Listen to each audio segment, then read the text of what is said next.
10वां द्वार जिसका खुल जाता है वही सुषुम्ना नाड़ी में प्रवेश पाता है। जैसे ही 10वां द्वार खुलेगा, सुषुम्ना नाड़ी खुलेगी, दिव्य दृष्टि प्राप्त हो जाएगी। जैसे हम आत्मा को परमात्मा से जोड़ रहे हैं तो वो योग कहलाता है। तो बर्फ नहीं, महाबर्फ हो, उसमें घुस जाएंगे कुछ नहीं, आपकी बॉडी से धुआं हीट ही निकलेगी, धुआं ही निकलेगा। अच्छा। मोक्ष कहते हैं जन्म मृत्यु के बंधन से मुक्त हो जाना, अर्थात मोह का नाश हो जाना ही मोक्ष है।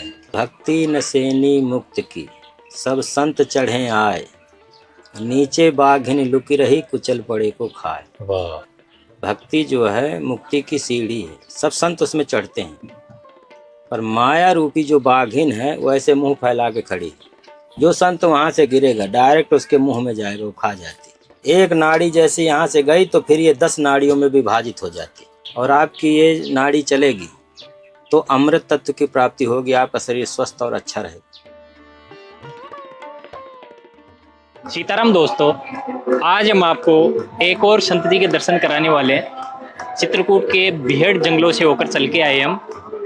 बहुत सी ऐसी गूढ़ बातें हैं जिन्हें मनुष्य अपने जीवन में कभी समझना तो दूर सोच भी नहीं पाता। ऐसी गूढ़ बातें हमें संतों के सत्संग सुनने मात्र से ही प्राप्त हो जाती है।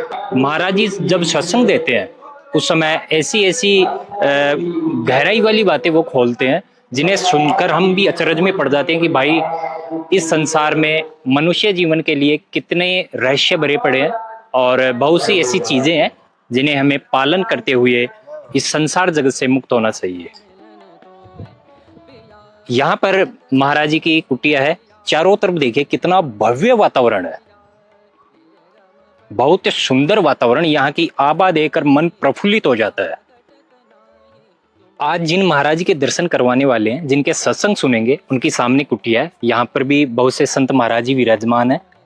ऐसी जगह पर आने मात्र से ही मनुष्य के कष्ट दूर हो जाते हैं, क्योंकि हम भी जैसे शहर में रहते हैं तो बहुत सी ऐसी चीजें हैं जो मन को दुखी करती हैं, लेकिन यहाँ आने मात्र से ही मन बिल्कुल शांत हो जाता है। इसका प्रभाव है यहाँ का वातावरण।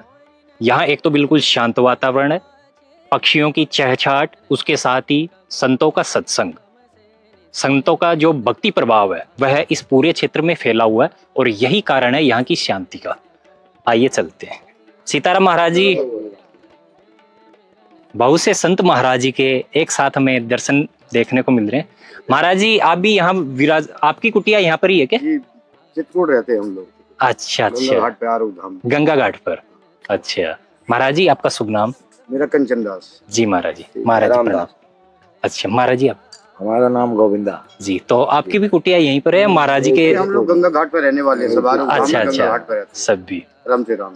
अच्छा महाराज जी, आपके दर्शन करके बहुत अच्छा लगा। बहुत से भक्त लोग हैं जो आप जैसे संतों के दर्शन करने के लिए लालायित रहते हैं, तो आप आशीर्वाद बनाए रखिएगा। जय सीताराम। श्री राधे, जय सीताराम।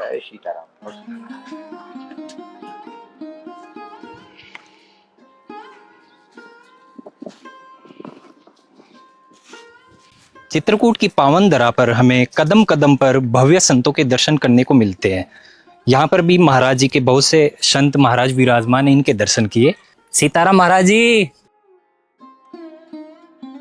दोस्तों, हम जिन संतों के दर्शन करवा रहे हैं, ऐसे संतों के दर्शन करना बहुत दुर्लभ होता है, लेकिन हमारा बहुत बड़ा सौभाग्य है कि हम इनके दर्शन कर पा रहे हैं, इनके सत्संग सुन रहे हैं, साथ ही आपको भी इनका सत्संग सुनने को मिल रहा है।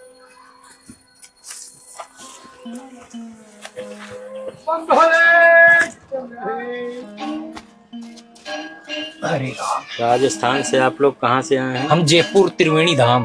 अच्छा अच्छा, त्रिवेणी धाम। जी। सीताराम महाराज जी। सीताराम महाराज जी, हमें आज फिर से आपके दर्शन करने का लाभ प्राप्त हुआ। दोबारा से भक्तों को आपके सत्संग सुनने को मिलेंगे। महाराज जी, आज थोड़ा इस विषय पर हमें सत्संग प्रदान कीजिए कि यहाँ चित्रकूट में संत महाराज नाम जप की बहुत बड़ी महिमा बताते हैं। बताते हैं कि नाम मात्र से जीव के हर कष्ट दूर हो सकते हैं और मुक्ति भी प्राप्त हो सकती है। और महाराज जी आज इस विषय पर हमें परामर्श दीजिए और इस पर सत्संग प्रदान कीजिए कि जैसे योग, भक्ति और ध्यान के द्वारा भी मनुष्य मुक्ति को प्राप्त कर सकता है। इस पर कर लेंगे। आप पहले रुको। हाँ, कोई बात आप नहीं। बताइए मतलब किस विषय पर सत्संग करना है? नहीं, आप चाहे कोई भी विषय रखो, कोई दिक्कत हो महाराज जी सर्वज्ञानी है। नहीं। सर्वज्ञानी नहीं हूँ, पर जी। कुछ मार्गदर्शन तो कर ही सकता। मनुष्य योग भक्ति और ध्यान के द्वारा भी अपने कष्ट दूर कर सकता है और मुक्ति प्राप्त कर सकता है। जी, पहले तो आप समझ लीजिए जी कि योग क्या है। योग का अर्थ होता है जोड़। जी जैसे किसी चीज को हम किसी चीज से जोड़ते हैं, उसको कहते हैं योग। योग। और कोई चीज जैसे आप और हम सामने सामने है, इसको कहेंगे संयोग। संयोग। हाँ हाँ है ना। जी। योग का अर्थ होता है जोड़। जी महाराज। जैसे हम आत्मा को परमात्मा से जोड़ रहे हैं, तो वो योग कहलाता है। समझ गए जी। तो मुक्ति का अर्थ होता है संसार बंधन से मुक्त हो जाना। जी महाराज। जन्म मृत्यु के बंधन से मुक्त हो जाना, वही मुक्ति है। वही मुक्ति है। मोक्ष कहते हैं जन्म मृत्यु के बंधन से मुक्त हो जाना, अर्थात मोह का नाश हो जाना ही मोक्ष है। जी। यदि आपको कहीं से भी किसी से भी मोह होगा तो मोक्ष नहीं हो सकता। अच्छा, पूर्णतः विरक्त होना पड़ेगा हर चीज से। हाँ, विरक्त का मतलब होता है राग रहित वृत्ति को प्राप्त हो जाना। राग कहते हैं प्रेम को, समझ गए। जी। तो आप कहीं से भी प्रेम नहीं करेंगे। यदि प्रेम करेंगे, राग करेंगे तो बंधन होगा, बंधन होगा, फिर मुक्त नहीं हो सकते। मतलब महाराज जी मुक्ति प्राप्त के लिए हर बंधन को काटना पड़ेगा आपके लिए। तभी तो जो है योग है, समाधि की अवस्था है, ध्यान की अवस्था है ना। जी। भक्ति मार्ग के बिना संभव नहीं, है ना। जी। भक्ति नसेनी मुक्ति की। नसेनी कहते हैं सीढ़ी। जी। भक्ति नसेनी मुक्त की, सब संत चढ़े आए, नीचे बाघिन लुकी रही, कुचल पड़े को खाए। वाह। भक्ति जो है मुक्ति की सीढ़ी है, सब संत उसमें चढ़ते हैं, पर माया रूपी जो बाघिन है वो ऐसे मुंह फैला के खड़ी है। जो संत वहां से गिरेगा डायरेक्ट उसके मुंह में जाएगा, वो खा जाती है। जी। अब भक्ति क्या है?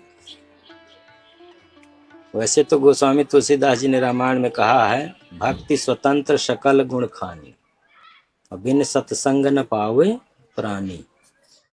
भक्ति क्या है? स्वतंत्र है, स्वतंत्र है। बंधन में नहीं। जी। अब स्वतंत्र भक्ति को जानना और उसे प्राप्त करना है। और भक्ति सुप्रीम पावर, ऊर्जा भी है। क्या है? ऊर्जा है। सुप्रीम पावर, ऊर्जा है। कैसी ऊर्जा है? सुप्रीम पावर, उसके बराबर किसी की पावर नहीं। अच्छा, भक्ति में इतनी शक्ति है। तभी तो वो प्रत्येक लोगों से जोड़ देती है, आत्मा को परमात्मा से जोड़ देती है। सही बात है महाराज। दूसरा कोई साधन नहीं है। तो वो गुरु की कृपा से प्राप्त होती है। गुरु कृपा से। भक्ति तो पूरा संसार कर रहा है ना। जी। और जिसको प्राप्त हो जाती है वो जीव धन्य हो जाता है। जिसको प्राप्त हो गई वो भवसागर से पार हो जाता है। मुक्ति प्राप्त हो जाती है, उसे हर बंधन से दूर हो जाता है वो। उसी के द्वारा तो अपने लक्ष्य की प्राप्ति करोगे। और महाराज जी जैसे योग में बहुत सी ऐसी क्रियाएं हैं जिनके लिए लोग उत्सुक रहते हैं, बहुत से संतों के प्रवचन सुनने के लिए। इन क्रियाओं को कैसे कर सकें? जैसे सुषुम्ना नाड़ी का भी विषय आता है, तो इसके विषय में भी ज्ञान प्रदान कीजिए। 3 नाड़ी इस बॉडी में प्रमुख है। जी। इंगला, पिंगला, सुषुम्ना। अच्छा, इंगला, पिंगला और सुषुम्ना 3 नाड़ी हैं। 3 नाड़ियां प्रमुख। वैसे तो पूरी बॉडी में 72,000 नाड़ियां हैं। 72,000। एक नाड़ी जैसे यहाँ से गई तो फिर ये 10 नाड़ियों में विभाजित हो जाती है। जी। फिर यहाँ से 10 बनी, फिर एक यहाँ से गई तो 10 वो विभाजित हो जाएगी। ऐसे यहाँ तक आएगी वो प्रत्येक नाड़ी, लास्ट तक जाती है। जी तो पूरी बॉडी में कोई भी, जैसे प्रमुख नाड़ियां हैं, इनमें से 10 करके ऐसे प्रभावित, ऐसे 72,000 नाड़ियों से ये पूरा जाल है शरीर। 3 इसमें प्रमुख होती हैं, इंगला, पिंगला, सुषुम्ना। जी। इंगला इसको कहते हैं जो बायां स्वर चलता है हमारा इधर के, बायां स्वर चले। जो बाएं भाग में यहाँ से पड़ी होती है ऐसे, जी। वो इंगला है, और जो दाहिने में होती है वो पिंगला है। अच्छा महाराज जी, जैसे दाएं नाक से सांस की गति जो चलती है वो पिंगला है, पिंगला हाँ, बोलते हैं उसको। बाएं से, जी। और दाहिने से जो चलती है वो पिंगला है। पिंगला है। तो इसमें एक ठंडा भी है, एक गर्म भी है। जी। ठीक है, एक नाड़ी ठंडी होती है, एक गर्म होती है। शास्त्रों में जो बाईं नाड़ी, इसको चंद्र नाड़ी भी कहते हैं, और जो दाहिने उसको सूर्य नाड़ी कहते हैं। पिंगला को चंद्र नाड़ी भी कहते हैं। हाँ, ठंडी होती है वो ठंडी होती है। जैसे अब दिन में सूर्य है और आपकी ये नाड़ी चलेगी तो अमृत तत्व की प्राप्ति होगी, आपका शरीर स्वस्थ और अच्छा रहेगा। अच्छा। और जैसे आपका ये दिन में दाहिनी नाड़ी चलेगी ना, सूर्य नाड़ी, जी। तो शरीर में प्रॉब्लम होगी। या थोड़ी थोड़ी देर में स्वर बदलते हैं तो शरीर में बहुत तकलीफ होता है, अच्छा। प्रॉब्लम होती है। समझ गए?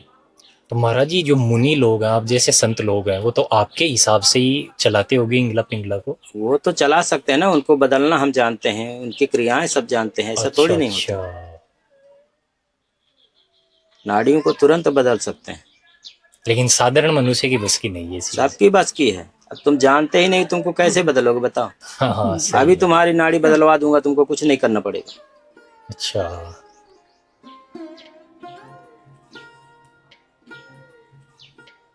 महाराज जी, जैसे चंद्र नाड़ी चले दिन में तो उस समय शरीर पूर्णतः स्वस्थ रहता है। हाँ, अमृत तत्व की प्राप्ति तो। और रात्रि में सूर्य नाड़ी चलना चाहिए, रात्रि में। हाँ, तो उससे जो है आपका शरीर स्वस्थ रहेगा, जी। नाड़ियों का ध्यान रखेगा, स्वस्थ रहेगा। और प्राणायाम क्रियाएं भी करेगा तब भी स्वस्थ रहेगा। महाराज जी, जैसे नाड़ियों के संचार से भी, जैसे यहाँ हिमालय में आप जैसे साधु, नागा साधु ही हैं विशेषकर वहाँ पर, तो वो बर्फों में तपस्या करते रहते, माइनस में 20-20 डिग्री तापमान रहता है। तो क्या वो नाड़ियों के संचार को इन्हीं के ताकत से वो करते हैं ये सब? वो अपनी नाड़ी को सिद्ध करे होते हैं ना, जैसे अग्नि तत्व को उन्होंने जागृत किया। अच्छा। अब अग्नि तत्व जागृत हो जाएगा आपके। अब कैसे जागृत करोगे, सबके बस की बात नहीं होती ना, सब नहीं जानते। जी। जैसे आपका अग्नि तत्व जागृत हो गया, ठीक है, तो बर्फ नहीं, महाबर्फ हो, उसमें घुस जाएंगे, कुछ नहीं, आपकी बॉडी से धुआं, हीट ही निकलेगी, धुआं ही निकलेगी। अच्छा, मतलब इतनी गर्मी निकलेगी शरीर से? होगी। अभी जैसे अभी अब गर्मी का सीजन आ रहा है, और थोड़ा सा 15 दिन का आप उसका अभ्यास कीजिए, आपके शरीर गर्मी आपसे बर्दाश्त नहीं होगी। जी। ठंडी में आप उस नाड़ी को चला लीजिए, आपको ठंड नहीं लगेगी। हाँ, तभी महाराज जी तो बहुत से। उसका अभ्यास करना होता है ना, क्रियाएं होती हैं, ऐसे थोड़ी बिना क्रिया के आप कैसे वहां जा सकते हैं? नहीं जा सकते महाराज। मैं एक बार गया था हिमालय में, अच्छा। बद्रीनाथ, केदारनाथ धाम, ऐसे गया था मैं। जी। तो मैं यहाँ से अभ्यास करके गया था, समझ गए? वहां जब पहुंचा तो मुझे जो है ठंड महसूस हुई? कुछ नहीं, जी। ठंड मंड लगी नहीं, ऐसे ही घूमता रहा। वहां पर बर्फ थी और ठंड लगी बर्फ नहीं? बर्फ सब कुछ ऐसे ही था। मुझे साधु संत बोलते, ये पागल बाबा संग में थे, हाँ हाँ। तो सब बोलते कि आप कपड़े पहन लो, नहीं ठंड लग जाएगा। हम कहा जब ठंड लगता है नहीं तो कपड़ा का पहनता जी। है? आपने नाड़ियों को सिद्ध किए हुए थे, तब कहाँ से लगी ठंड? तो वो सब आप स्वस्थ रहने का साधन है ना। आप प्राणायाम क्रियाओं से अपने नाड़ी का शोधन करते रहेंगे तो आप स्वस्थ रहेंगे। और सुषुम्ना नाड़ी होती है बीचों बीच में, माला की तरह पड़ी हुई, बीच में ऐसे? अच्छा। अब इनका तो आपको द्वार पता है, ये छिद्र, सुषुम्ना का द्वार पता नहीं। तो सुषुम्ना का द्वार जो जान जाता है वही 10वां द्वार है। जी।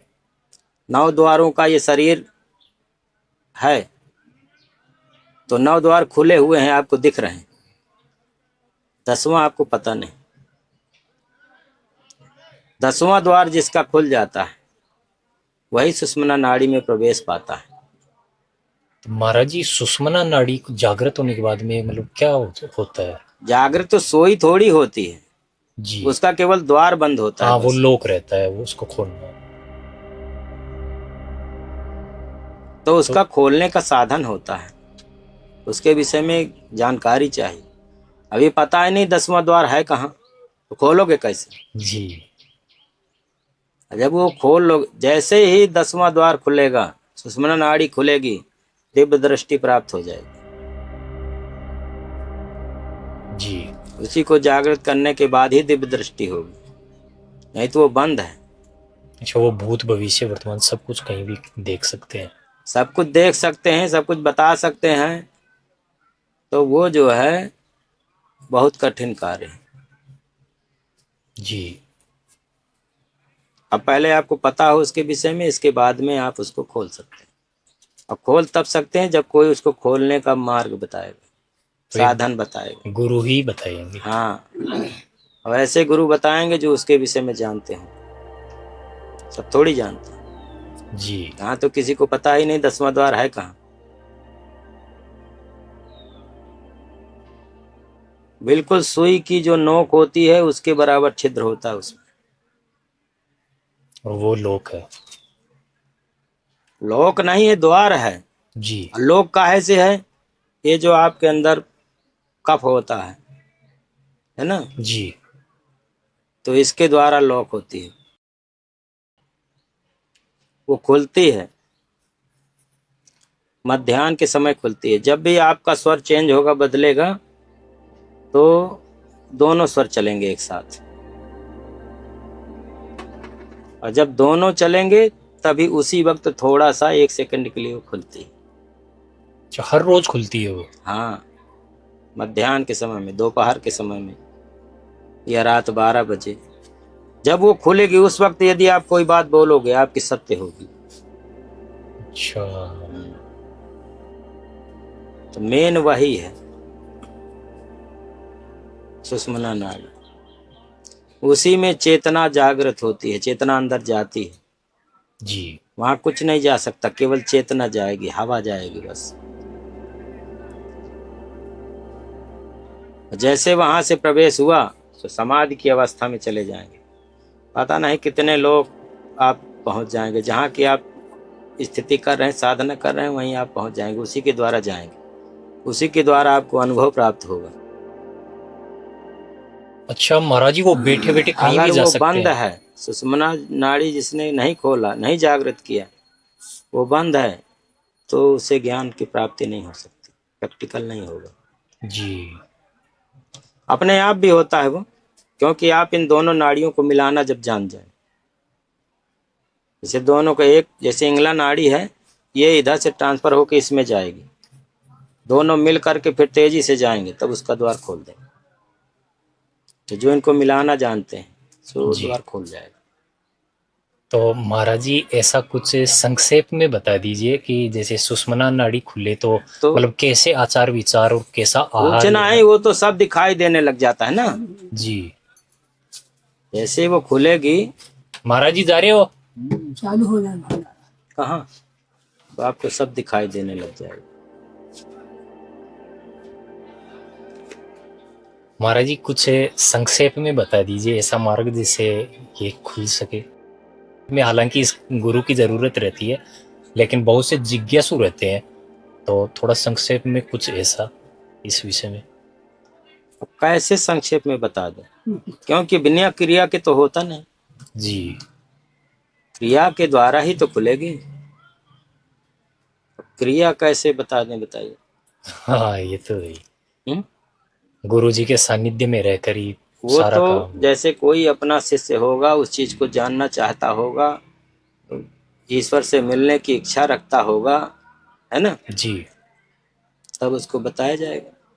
यहाँ तो गोस्वामी तुलसीदास जी ने कहा ना, गो गोचर जहाँ लग मन जाई, सो सब माया जाने हो भाई।